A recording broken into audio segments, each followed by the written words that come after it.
আসসালামু আলাইকুম আমার বন্ধুগণ। আজকে আমি আলু দিয়া নাগেটস বানাইছি। এতদিন চিকেন নাগেটস খাইছেন, আজকে আমি আলু নাগেটস আপনাদের বানায় দেখাইতেছি। তো আমি আগে আলুটারে সিদ্ধ করে নিছি। সিদ্ধ করে আলুটাকে আমি আলু ভর্তা বানাইতে পারেন আপনারা। আমি আমার গ্রেটার দিয়া আলুটারে কিচি কিচি করে নিতেছি। তারপর হইতেছে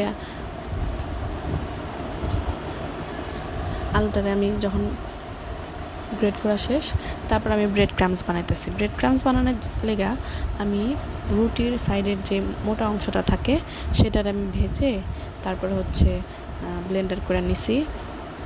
তারপর আমি আলুতে দেওয়ার জন্য কিছু রসুন কুচি তেলের মধ্যে ভেজে নিয়ে তারপরে সেটাকে আলুর মধ্যে দিয়ে দিছি।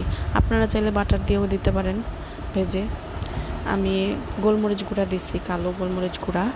তারপরে গিয়া আপনার ধনিয়া পাতা থাকলে ঘরে ধনিয়া পাতা দিতে পারেন। আমি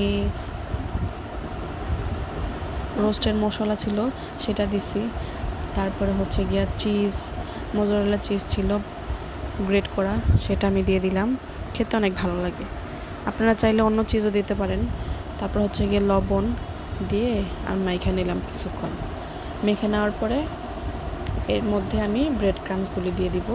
ব্রেড ক্রামসগুলি দিয়ে তারপরে এই যে এখন ভালোভাবে আমি এটাকে মুথে নেব, একদম মিশিয়ে নেব, আলু ভর্তার মতো করে নেব। অনেকক্ষণ মেশানোর পরে আমার আলু ভর্তা রেডি। এখন আমি আরেকটা মিশ্রণ বানায় নিব। সেটার জন্য আমি 2 চামচ আটা নিয়ে নিছি, ঘরে থাকা আটা। তারপর ময়দা ছিল, 2 চামচ ময়দা নিয়ে নিছি। 2 চামচ ময়দা নেওয়ার পরে একটুখানি লবণ দিলাম। লবণ দিয়ে তারপরে আমি এটাকে ভালো মতো গোলায় নেব পানি দিয়ে। আপনারা বুঝে নেবেন কতটুকু পানি লাগবে এখানে গোলানোর জন্য। আমি পানির পরিমাণটা আপনাদেরকে আপনারা বাসায় অবশ্যই ট্রাই করে দেখবেন, খেতে খুব মজা হয়েছে নাগেটসটা।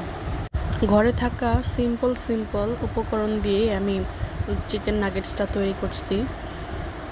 আপনারা চাইলে এখানে অ্যাডও করতে পারেন আপনাদের পছন্দ মতো মশলা।